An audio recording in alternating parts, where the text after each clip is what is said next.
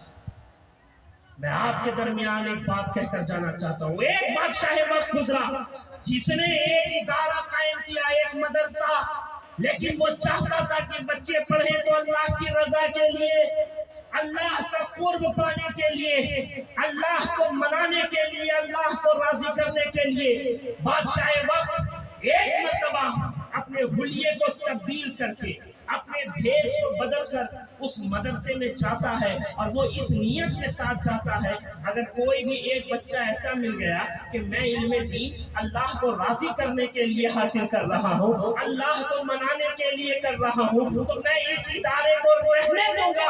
اگر کوئی بھی بچہ اس طرح کا نہ ملا تو میں ادارے کو بند کر دوں گا، مدرسے کو بند کر دوں گا۔ وہ اس مدرسے کے سب سے پہلے بچے سے ملتا ہے اور یہی سوال کرتا ہے کہ بتاؤ تم علم دین کیوں حاصل کر رہے ہو؟ وہ بچہ کہتا ہے میں نے مفلسی میں اپنی زندگی کو گزارا ہے، میں نے غریبی میں اپنی زندگی کو گزارا ہے، میں ایک وقت کا کھاتا دوسرے وقت کا کھانے کو میسر نہ آتا، میرے گھر والوں نے بڑی غربت میں اپنی زندگی کو گزارا ہے، میں علم دین اس لیے حاصل کر رہا ہوں تاکہ میں آگے بڑھ کر اچھے طریقے سے کما سکوں، اپنے گھر والوں کو کھلا سکوں، اپنے بچوں کو کھلا سکوں۔ وہ بادشاہ وقت افسردہ ہوتا ہے اور اپنے ذہن کو بناتا ہے کہ ہاں میں اس ادارے کو بند کر دوں گا۔ پھر آگے بڑھتا ہے، ایک بچہ ملتا ہے، اس سے بھی یہی سوال کرتا ہے کہ تم علم دین کیوں حاصل کر رہے ہو؟ وہ بچہ جواب دیتا ہے وہ اس لیے کہ میرا باپ بادشاہ وقت کے قریب ہے، وہ بڑا ذہین ہے، میں بھی چاہتا ہوں کہ علم دین حاصل کرنے کے بعد بادشاہ وقت کے قریب ہو جاؤں۔ بادشاہ وقت سوچتا ہے اب تو میں ہر حال میں اس ادارے کو، اس مدرسے کو بند کر دوں گا۔ پھر وہ آگے بڑھتا ہے، ایک بچہ کونے سے لگا ہوا نظر آ رہا ہے جو بڑے دھیان سے کتابوں کو پڑھ رہا ہے، اس کے قریب جاتا ہے، سلام کرتا ہے، وہ بچہ سلام کا جواب دیتا ہے، پھر پوچھتا ہے تمہارے باپ کا کیا نام ہے، تم کہاں کے رہنے والے ہو؟ کوئی جواب نہیں آتا ہے، کوئی جواب نہیں آتا ہے۔ وہ بچہ مطالعے میں مصروف رہتا ہے، وہ صرف اسٹڈی کرتا ہوا نظر آتا ہے۔ کچھ دیر کے بعد وہ بچہ اس کتاب کو بند کرتا ہے۔ بادشاہ وقت اس سے پوچھتا ہے کہ میں نے تمہیں سلام کیا، تم نے سلام کا تو جواب دیا، پھر میں نے پوچھا کہ تمہارے باپ کا کیا نام ہے، تم کہاں کے رہنے والے ہو؟ کوئی جواب نہیں آیا۔ اتنا توجہ کے ساتھ ان کتابوں میں کیا ڈھونڈ رہے تھے؟ علماء کی خاص توجہ چاہتا ہوں تو وہ بچہ کہتا ہے میں اس کتاب میں اللہ کے قرب حاصل کرنے کا راستہ تلاش کر رہا ہوں۔ میں ان کتابوں میں اللہ کا قرب حاصل کرنے کا راستہ تلاش کر رہا ہوں. سبحان اللہ سبحان اللہ. تو جو اللہ کو راضی کرنے کے لیے جیتے ہیں پیارے، وہ دنیا و آخرت میں کامیاب ہو جاتے ہیں. حضرت خواجہ خواجہ فخر ہندوستان حضرت خواجہ معین الدین حسن سنجری رحمۃ اللہ علیہ کے پیر و مرشد. کون ہے ان کے پیر و مرشد معلوم؟ بولیے. آپ لوگ کو مجھ سے بہتر جانتے ہیں، میں دل میں سنا نہیں معلوم، پڑھتے نہیں. بہت پہ خواجہ عثمان ہارون مدد یا معین الدین چشتی. تو کون ہے ان کے پیر و مرشد؟ حضرت خواجہ عثمان ہارون.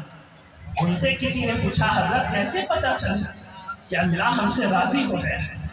تو حضرت عثمان ہارونی فرماتے ہیں جب تم صرف کار خیر کرو، توجہ چاہتا ہوں، جب تم بھلائی کے قریب رہو اور گناہ سے دور ہو جاؤ تو سمجھ جاؤ کہ تم سے تمہارا رب راضی ہو گیا. کیا ہو گیا ہے؟ راضی ہو گیا ہے. یہ اولیاء صالحین جو ہوتے ہیں نا پیارے، یہ گناہ سے دور بھاگتے ہیں لیکن گنہگار سے دور نہیں بھاگتے. گناہ سے دور رہتے ہیں لیکن گنہگاروں سے دور نہیں رہتے. اس لیے لوگوں کے ذہن میں بھی یہ سوال ہوتا ہے ارے یہ تو فلاں گناہ میں ملوث ہے، فلاں میں ملوث ہے، پھر بھی اولیاء صالحین کی چوکھٹ پر جاتا اور نظر آتا. ہاں وہاں سے کسی کو بھگایا نہیں جاتا، بلکہ اولیاء صالحین مخلوق خدا کے دلوں کو صاف کیا کرتے ہیں. کیا کیا کرتے ہیں؟ بولیے. انسانوں کے قلب کو صاف کیا کرتے ہیں، انسان کے دلوں کو صاف کیا کرتے ہیں. اس لیے یہ اولیاء صالحین لوگوں کے دلوں پر راج کرتے ہیں. آپ جس ہندوستان میں رہتے ہیں یہاں راجہ بھی آئے، مہاراجہ بھی آئے، بادشاہ بھی آئے، مغلیہ سلطنت بھی آئی، کتنے کتنے لوگ آئے، سب کی حکومت چلی گئی. کوئی آج قبرستان میں ان کے قبروں پر فاتحہ پڑھنے والا نہیں ہے، لیکن کل بھی میرے خواجہ کا گنبد چمک رہا تھا، آج بھی چمک رہا ہے اور صبح قیامت تک چمکتا رہے. اس لیے کہ یہ لوگ اپنی زندگی کو مرضی مولا از ہمہ اولا کے سچے میں، یہ اپنی زندگی کو اللہ کو راضی کرنے کے لیے، اللہ کو منانے کے لیے گزارتے ہیں. تو عزیزان گرامی وقار، بات بہت آگے بڑھتی چلی جائے. میں نے جس آیت کریمہ کی تلاوت کا شرف حاصل کیا ہے اس کے متعلق چند باتیں اور رہ کر میں اپنی باتوں کو مکمل کرنا چاہتا ہوں. نبوت کا یہ سلسلہ ہزاروں سال تک چلتا رہا.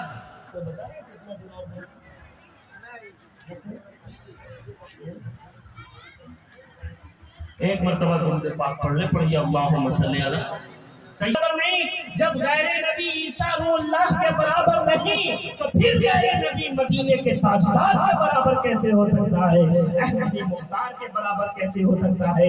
تبھی تو شہباز خطابت فرماتے ہیں کہ سوا خدا کے کسی کو خبر نہیں اس کی مقام رحمت عالم کی انتہا کیا ہے، اور خدا کی ذات کا عرفاں ہوا تو ان سے ہوا وگرنہ کس کو خبر ہوتی پھر خدا کا.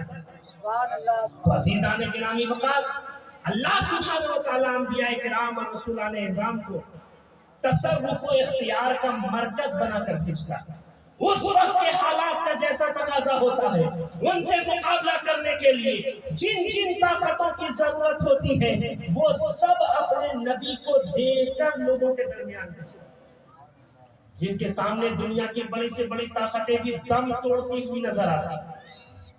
یہ ہے حضرت موسیٰ علیہ السلام، اللہ کے اولو العزم پیغمبر. جس زمانے میں آپ کو بھیجا گیا وہ زمانہ فرعون و حامان کا تھا. ایک خدائی کا دعویٰ کرنے والا تو دوسرا اس کا وزیر. یہ وہ زمانہ تھا جس زمانے میں جادوئی طاقت عروج پر تھی. ایک سے بڑھ کر ایک جادوگر اپنی سحری شعبدہ بازیوں سے لوگوں کو اپنے سامنے گھٹنا ٹیکنے پر مجبور کیے ہوئے تھے.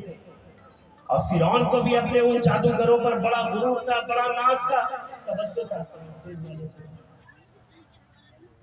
فرعون کو بھی اپنے ان جادوگروں پر شکریہ.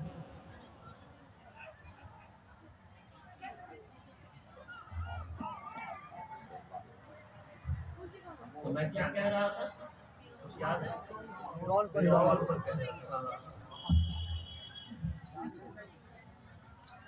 تو فرعون کو بھی اپنے ان جادوگروں پر بڑا ناز تھا، بڑا غرور تھا، توجہ چاہتا ہوں۔ لیکن جب اللہ تعالیٰ نے حضرت موسیٰ علیہ السلام کو فرعون کی طرف بھیجا تو اس کے جادوگروں سے مقابلہ کرنے کے لیے انہیں عصائے موسوی کا معجزہ عطا کیا۔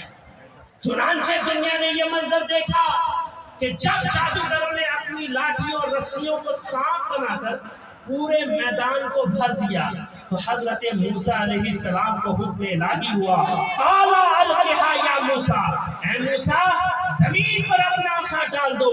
جو ہی حضرت موسیٰ علیہ السلام نے اپنا عصا زمین پر ڈالا تو وہ عصا اژدہا بن کر سارے جادوئی سانپوں کو نگل گیا۔ تو سب سے پہلے جادوگروں نے اعجاز موسوی کو دیکھ کر پکارا، آمنا برب موسیٰ و ہارون، ہم نے موسیٰ اور ہارون کے رب پر ایمان لایا۔ تو آپ دیکھ رہے ہیں جہاں جادوگر مقابلہ کرنے کے لیے آئے تھے وہ حضرت موسیٰ علیہ السلام کا معجزہ دیکھ کر مشرف و اسلام ہو گئے۔ یہ تو حضرت موسیٰ علیہ السلام کا حال ہے، ذرا محمد عربی کے غلاموں کو بھی دیکھا جائے۔ یہ ہے حضرت بلال، آپ کے درمیان دو باتیں رکھی جا رہی ہے کہ اے بلال محمد عربی کا ساتھ چھوڑ دو میں تم پر کوڑے برسانا چھوڑ دوں گا، اے بلال محمد عربی کا ساتھ چھوڑ دو میں تمہیں عرب کے چچل ریگستانوں میں گھسیٹنا بند کر دوں گا۔ حضرت بلال ہے یہ کہتے ہوئے نظر آ رہے ہیں کہ بلال گھر تو چھوڑ سکتا ہے لیکن محمد کا ساتھ نہیں چھوڑ سکتا ہے۔ بلال گھر والوں کو چھوڑ سکتا ہے، گھرانے کو چھوڑ سکتا ہے، لیکن کبھی بھی محمد عربی کا ساتھ نہیں چھوڑ سکتا ہے۔ کبھی تو شہباز خطابت فرماتے ہیں کہ حق بات سرےدار سنانے کے لیے ہے، یہ جان محمد پہ لٹانے کے لیے۔ نعرے رسالت، فیضان حضور شہباز محمد، نعرے تکبیر، نعرے رسالت۔ حق بات سرےدار سنانے کے لیے ہے، یہ جان محمد پہ لٹانے کے لیے ہے۔ اور ہم لاکھ گنہگار ہیں لیکن اے فرشتوں کملی تو محمد کی چھپانے کے لیے ہے۔ اور اس درد محبت کو خدا رکھے سلامت، یہ درد ضیا دل میں بسانے کے لیے۔